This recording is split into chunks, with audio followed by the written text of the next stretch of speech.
Kello 14.00 alkavassa ohjelmassa tasavallan presidentti avaa vuotuisen yhteisvastuukeräyksen. Ennen sitä tapaamme puheenvuoroja uskomisesta sarjan päätösjaksossa vapaa-ajattelija Robert Proteruksen, joka selvittää, mitä tarkoittavat uskonnottomuus ja ateismi. Sarjaan liittyy verkkokeskustelu osoitteessa www.yle.fi/Ylen avoin.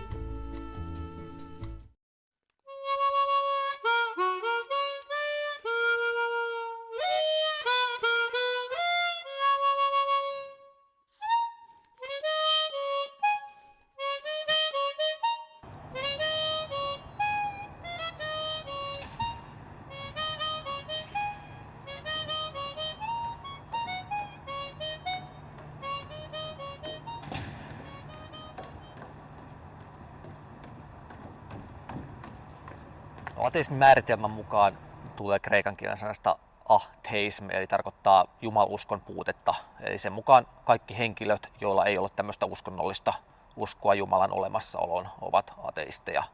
Eli esimerkiksi pikkuvauvat ovat ateisteja, ihmiset, jotka eivät ole koskaan kuulleet mistään uskonnosta, ovat ateisteja.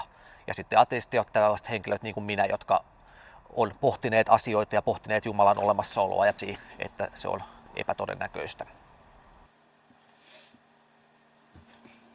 No periaatteessa, jos pitäydytään tässä ateistin niin kuin yksinkertaisessa määritelmässä, että ihminen, joka ei usko Jumalaan, niin silloin se tarkoittaa sitä, että se määritelmä itsessään ei ota mitenkään kantaa ihmisen arvoihin. Eli periaatteessa ihmisellä voi olla mitkä tahansa arvot, jos hän on ateisti.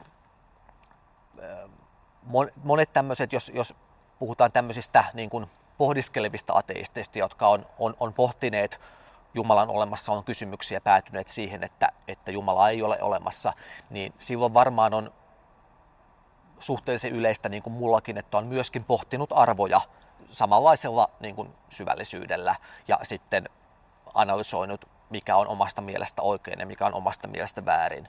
Ja mä näkisin, että niin kuin ilman uskontoja ihminen pystyy rakentamaan arvot toisaalta niin kuin kuuntelemalla omaa tuntoaan ja toisaalta sitten käyttämällä järkeään siihen, että mitkä on omien tekojen seuraukset esimerkiksi. Mutta molempia tarvitaan, että yksin järjellä ja yksin omalla tunnolla ei pysty järkevää moraalia kehittämään.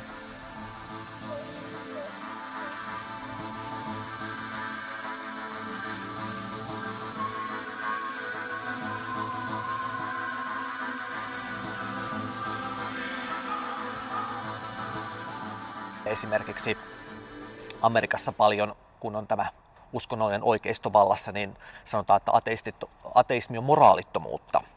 Ja tämä on hyvin mielenkiintoinen väite mun mielestä, koska mun mielestä moraali ja se, että pitääkö Jumalan olemassaolo todennäköisenä, on aivan eri kategorioiden asioita. Mutta kyllä mäkin olen kuullut väitettävän, tai ihan mulle on ihmiset sanoneet, että kun sä nyt olet ateisti, niin sehän on ihan sama, että potkitko sä kadulla kiviä vai potkitko sä mummoja, että siinähän vaan atomit vaihtavat paikkaa. Ja tähän voi vaan vastata, että ei se kuitenkaan ole ihan sama. Että se on vähän monimutkaisempi kysymys ja se on itse asiassa vähän pelottavaa, jos niin kun tämä uskonnollinen ihminen on potkimatta mummoja vain sen vuoksi, että hän ajattelee taivaallisen isän vahtivan sieltä pilven päältä.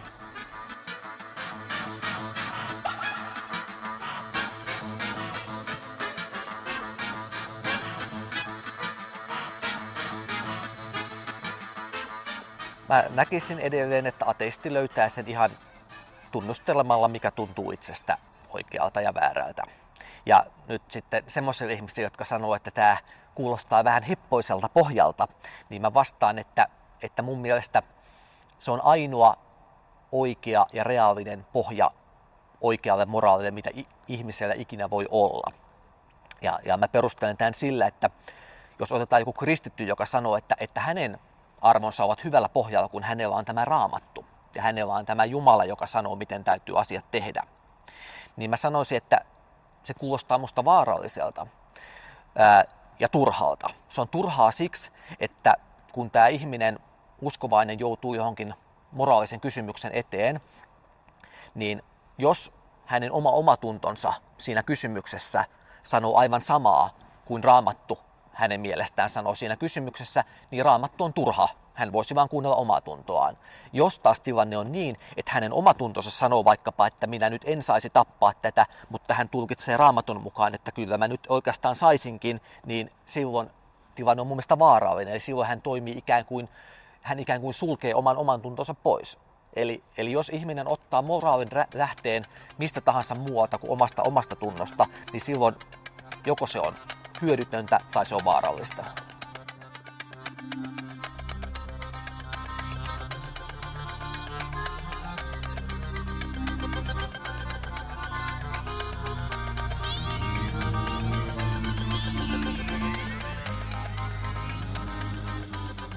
Omatunto ei ole mikään absoluuttinen asia, ja siitä syystä moraalikaan ei ole mikään absoluuttinen asia.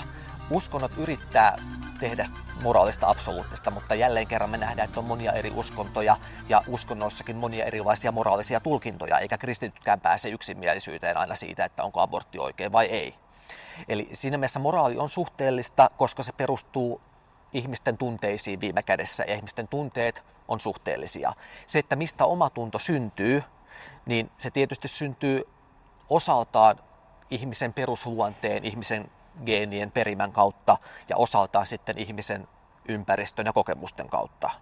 Ja yksi perusta, mitä on käytetty jopa Jumalan olemassaolon puolesta, on se, että monilla ihmisillä ympäri maailman ja monilla heimoilla ympäri maailman on yhteneväisiä tämmöisiä moraalisäännöstöjä. Mutta mä näkisin siinä ainoastaan sen, että samalla tavalla kuin kaikilla ihmisillä ympäri maailmaa on 2 silmää ja 1 nenä ja 1 suu, yhteisiä piirteitä, niin samalla tavalla on yhteisiä perintötekijöitä, jotka aiheuttaa esimerkiksi semmoisia perusmoraalikäsityksiä, niin kuin että oman lajin edustajia ei ole hyvä tappaa.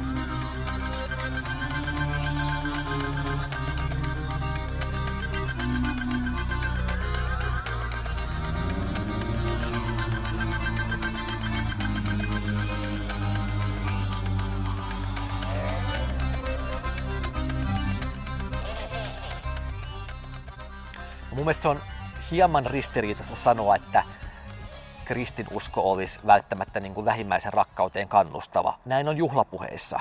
Mutta jos katsotaan maata, joka on ehkä kristityin maa maailmassa ja niin kuin eniten nimenomaan fundamentaalisesti kristityin maa maailmassa, eli Amerikan Yhdysvallat, niin voidaan sanoa, että siellä on aika mielenkiintoisella tavalla joskus tulkittu kristinuskoakin, eli kristinuskosta on aineksia hyvään ja pahaan. Kristinuskolla on perusteltu Amerikassa sitä vaikkapa, että saa pitää orjia. Kristinuskolla on perusteltu siitä, että saa kantaa asetta. Kristinuskolla on perusteltu sotia niin Euroopassa kuin muuallakin maailmassa.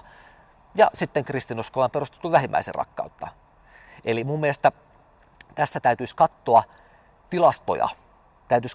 tilastoja, ovatko henkilöt, jotka kutsuvat itseään kristityiksi keskimäärin moraalisissa teoissaan parempia, yhtä hyviä vai huonompia kuin henkilöt, jotka kutsuvat itseään ateisteiksi.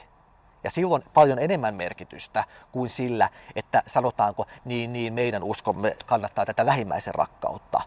Ei sanoja, vaan tekoja.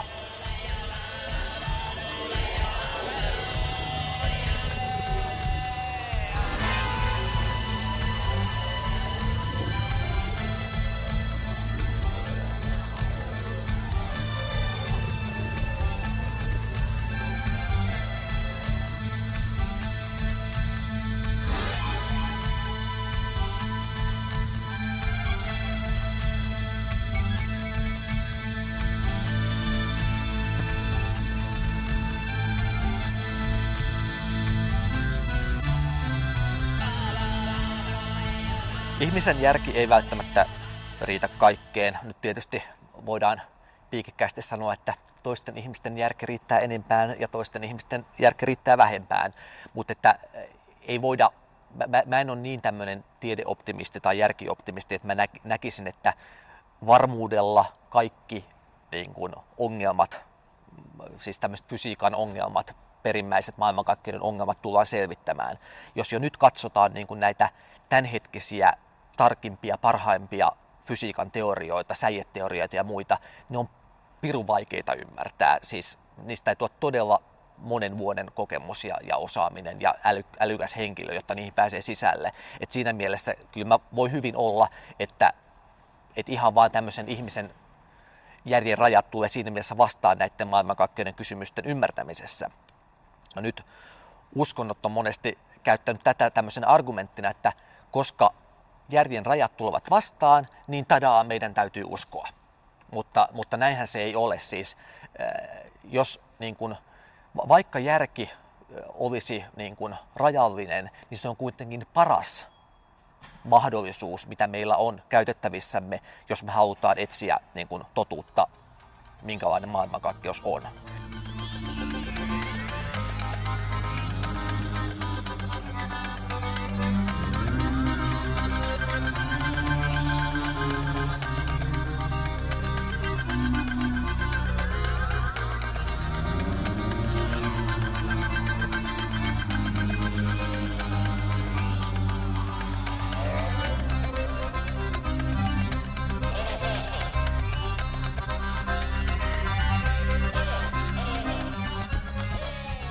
Jos puhutaan luonnontieteistä ja uskonnosta, niin mä kuulun ihmisiin, jotka pitää niitä melko lailla ristiriidassa keskenään.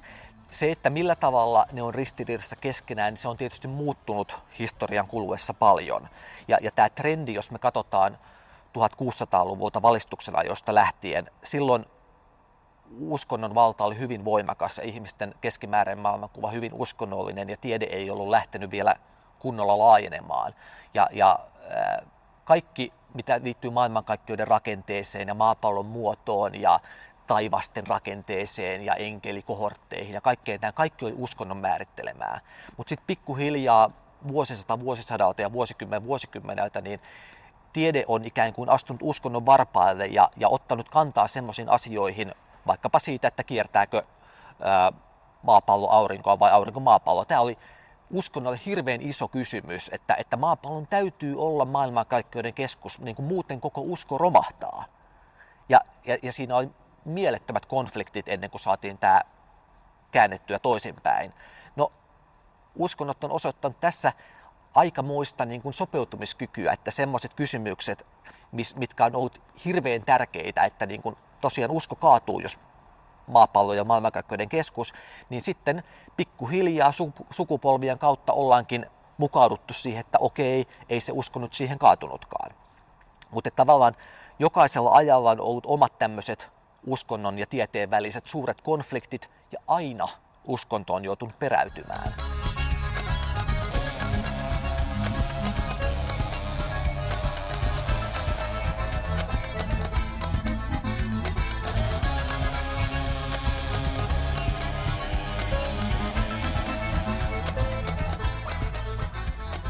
Yhdysvalloissa on edelleen hyvin paljon ihmisiä, siis lähes puolet kansalaisista uskoo siihen, että Jumala loi maapallon ja maailmankaikkeuden suurin piirtein sellaisena kuin se on suurin piirtein 10 000 vuotta sitten.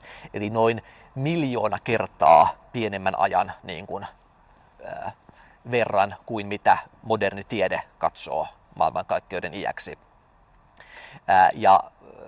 Tähän liittyy myöskin evoluutiobiologian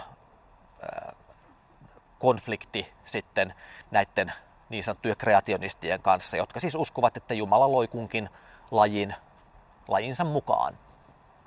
Ja jo aika pitkään on ollut selvää niin kuin tieteellisen tutkimuksen ja faktojen tasolla, että kreationistit ovat hävinneet pelin ja evoluutio on voittanut pelin ja se on se oikea selitys eläinlajeille.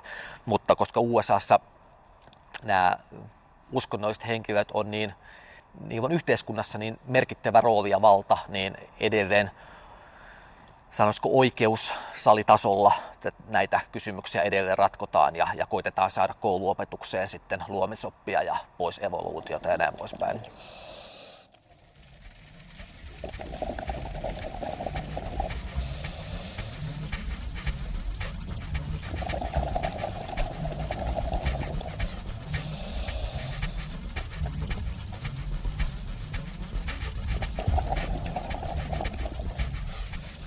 No sanotaan, näitä luomisuskovaisiakin on hyvin montaa sorttia. Eli nämä USA:n radikaalit, sanoisiko,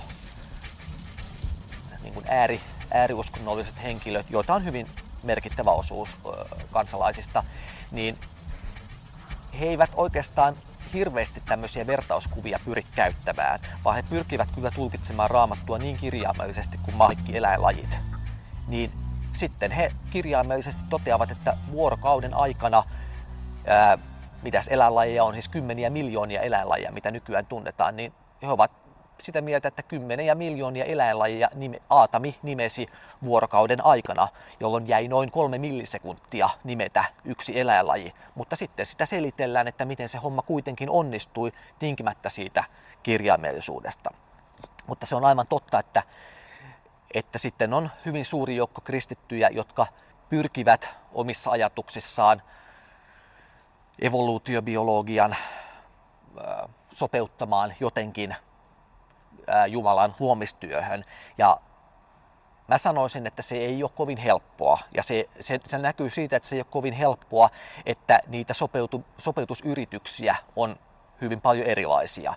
Tämmöinen kaikkein minimalistisin selitys on se, että 15 miljardia vuotta sitten Jumala pisti alkuräjähdyksen käyntiin ja sen jälkeen ei ole tikullakaan puuttunut mihinkään, vaan kaikki on mennyt omia polkujaan ja evoluutio on tuottanut kaikki eliölajit ja niin poispäin. Ja se on tietysti kaikkein uskottavin selitys, koska siinä Jumalalla on kaikkein pienin rooli.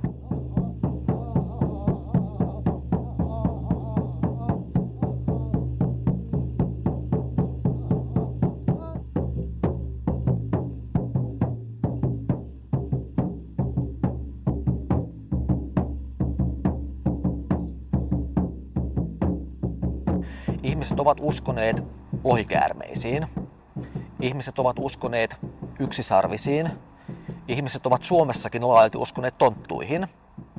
Nykyään monet vähän naureskelevat tämmöisille uskomuksille, mutta niihin on aivan aidosti uskottu. Ja mielenkiintoista on se, että niihin on uskottu lähes samoin perustein kuin miksi tänä päivänä monet ihmiset uskoo Jumalaan. Ja ne perusteet ovat olleet sellaisia, että havaitaan, että maailmassa on jotakin selittämätöntä, jota ei aivan ymmärretä ja tapahtuu jotain hieman outoja asioita. Ja sitten ikään kuin keksitään selityksenä, tonttu sen teki, tai keksitään selityksenä, että näkymättömät maahiset tekivät sen, tai keksitään selityksenä, että Jumala teki sen. Eli näin, mä näkisin, että kautta historian tämmöiset yliluonnolliset voimat ovat toimineet tämmöisinä hihasta vedettyinä selityksinä asioille, joita ei ole ymmärretty. Puhutaan tämmöistä käsitteestä kuin aukkojen Jumala. Eli kun ihmisellä on tietoa eri asioista, niin sitten ihmisellä on aina näitä aukkoja siinä tietämyksessä. Ja koska ihmisellä on taipumus, ihminen inhoaa tämmöisiä tietämyksen aukkoja. Se on vastenmielistä. Ja ateisti tietysti pyrkii sietämään näitä ymmärryksen aukkoja ja pyrkii niin kuin sietämään sitä, että joitakin asioita emme tiedä, end of story. Mutta uskonnoissa on tapana semmoinen, että jos jotakin emme tiedä, niinpä Jumala on se selitys. Jos emme tiedä, mistä maailmankaikkeus syntyi, Jumala teki sen. Jos emme tiedä, miksi henkilö X kuoli syöpään, Jumalalla oli siihen jokin syy. Jos en tiedä, miksi en päässyt kauppaopistoon sisään, tai miksi pääsin kauppaopistoon sisään, se oli Jumalan johdatusta. Eli ikään kuin tarjotaan Jumalaa selityksenä mitä erilaisimpiin asioihin, vaikka kyseessä loppujen lopuksi on vain tietämättömyys.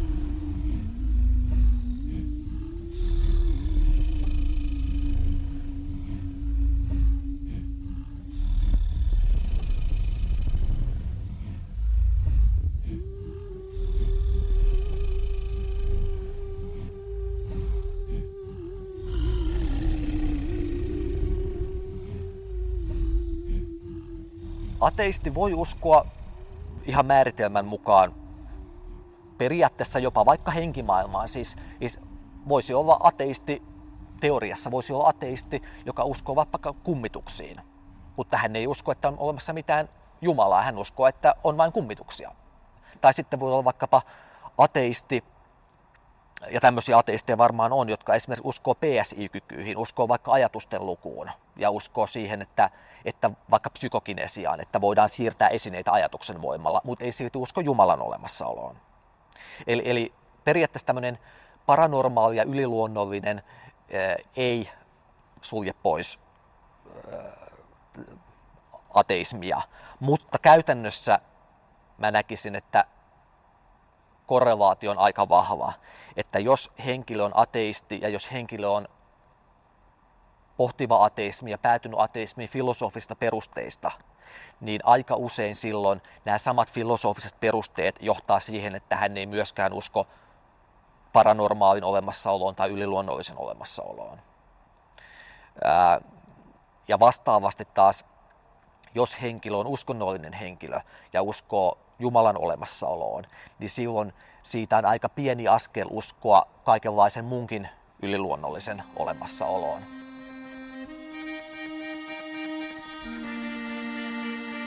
Eli vaikka ateismissa on omia niin kuin tunnetasolla motivoivia tekijöitä, niin kuitenkin uskonnot ja varsinkin kristinusko tuntuu olevan aika lailla optimoituja hakemaan tämmöisiä tunnetason tyydytystä ihmisille. Eli mä näkisin, että ihmisillä on joitakin tämmöisiä tunnetason tarpeita, siis turvallisuuden kaipuu, rakkauden kaipuu, onnellisuuden kaipuu, selitysten kaipuu. Niitä on jopa kutsuttu tämmöiseksi uskonnolliseksi tarpeeksi joidenkin filosofien piirissä. Mä en kutsuisi niitä uskonnollisiksi tarpeiksi, koska ne on yleisempiä tarpeita, mutta uskonnot vaan on ikään kuin tarjoutuneet, uskonnot on yksi vaihtoehto yrittää täyttää niitä tarpeita. Mutta että niitä tarpeita pystyy täyttämään tietysti muillakin tavoilla.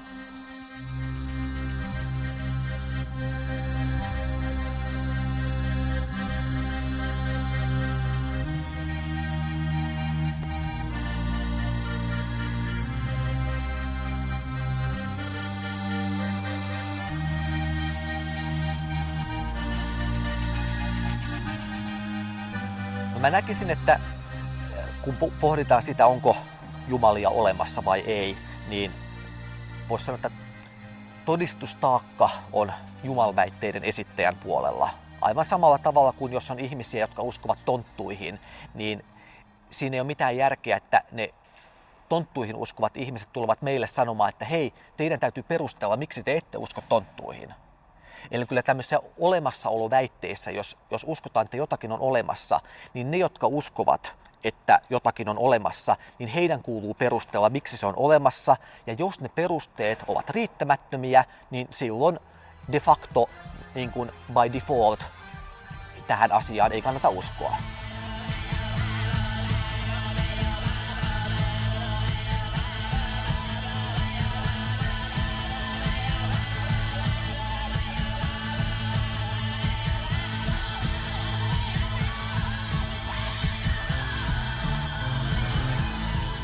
Ateistina mä en näe, että elämällä on mitään suurta niin kuin yliluonnollisesta ikään kuin kaiken yläpuolen kohoavaa tarkoitusta.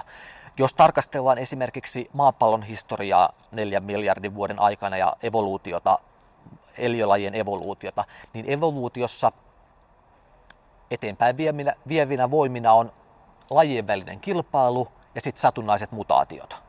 Ja kummassakaan näissä ei ole taustalla mitään tämmöistä suurta tarkoitusperää. Ne vain sattuu tapahtumaan, koska lajeilla ja molekyyleillä on sellaisia ominaisuuksia kuin niillä on. Ja sitä kautta on syntynyt ihminenkin. Eli siinä missä ihmislajillakaan ei tässä mielessä ole mitään suurta historiallista tarkoitusta. Ihmislaji on sattunut syntymään ja samalla tavalla jokainen ihmisyksilö on sattunut syntymään sen tietyn prosessin kautta. Ja aivan yhtä hyvin olisi voinut käydä niin, että ihmislajia ei olisi syntynyt ollenkaan. Aivan niin kuin olisi voinut käydä niinkin, että jotain tiettyä ihmisyksilöä ei olisi syntynyt ollenkaan, jos historia olisi mennyt vähän toista raidetta. No tästä huolimatta mun mielestä samalla tavalla kuin moraalissa, vaikka ei ole mitään yliluonnollista moraalia, niin ihminen voi kuunnella omaa tuntoaan. Niin samalla tavalla, vaikka ei ole mitään yliluonnollista tarkoitusta, niin ihminen voi itse määritellä itselleen tarkoituksia ja tavoitteita omassa elämässään ja sen jälkeen työskennellä niiden tavoitteiden saavuttamiseksi. Ja mun mielestä tämä on sangen niin kuin arvokas ja niin kuin tärkeäkin mahdollisuus, että ihminen ymmärtää tavallaan oman vastuunsa omien tavoitteidensa asettamisessa ja kysyy itseltään, mitä hän haluaa elämässään. Ja kyllä mä kuulen usein sanottavan, että eikö se ole lohdutonta, jos ihminen vain sattumoisin on täällä ja tekee jotakin ja häviää pois. No mun ensimmäinen vastaus tähän on se, että mitä siitä, jos se onkin lohdutonta, jos se on totta. Eli mä näkisin sen, että kun me lähdetään pohtimaan, jos me halutaan rehellisesti pohtia, mikä on totta ja mikä ei, niin me ei saada asettaa semmoisia ennakkoehtoja, että totuuden täytyy olla lohdullinen ja totuuden täytyy olla mukava. Koska jos me semmoisella perusteella lähdetään valikoimaan, mitä me uskotaan ja mitä ei, niin silloin me todennäköisemmin päädytään uskomaan johonkin mukavaan valheeseen kuin mahdollisesti ikävään totuuteen. Tämä on mun ensimmäinen vastaus. Ja tietysti suurin osa ihmisistä ennemmin uskoo mukaviin valheisiin kuin mahdollisesti karuun totuuteen. Et siinä mielessä niin kun mä näkisin, että rehelliset totuuden etsijät ovat harvassa. Mutta sitten jos taas sitten sivuutetaan tämä ja kysytään, että onko se lohdutonta, niin ei sen välttämättä tarvitse olla lohdutonta. Se on kieltämättä totta, että siinä ei ole niitä lohdun elementtejä, joita uskonnot tarjoaa, mutta siinä on muita lohdun elementtejä, joita uskonnot eivät tarjoa. Esimerkiksi mun mielestä on aika huima ajatus, että ihmisessä aineeton, siis tämmöinen kuollut niin kuin ei-elämää sisältänyt maailmankaikkeus on ikään kuin sattumoisin tullut tietoiseksi itsestään. Ja nyt ihmiset tutkii niin kuin tähtikaukoputkilla ja hiukkaskiihdyttimillä niin kuin maailmankaikkeuden kaikkia laitoja. Ikään kuin maailmankaikkeus on ruvennut ymmärtämään itseään. Siinä on tämmöinen huima filosofinen niin kuin hieno fiilis, mitä siihen tulee.